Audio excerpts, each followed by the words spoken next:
আমরা যে দৈনন্দিন জীবনে আমরা যে কাজকর্ম করছি বা আমাদের সাথে যে যে ঘটনাগুলো ঘটছে, ঠিক আছে, সেইগুলো কখনো ভালো কখনো খারাপ।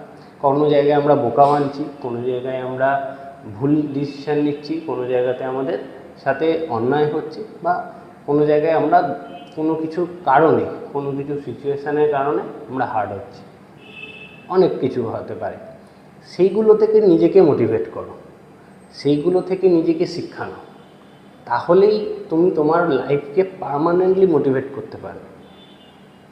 তুমি যখন নিজের জীবন থেকে কিছু নিজেকে উপলব্ধ করে শিখবে না, ওর থেকে বড় মোটিভেট কিচ্ছু হয় না। একদম 100%।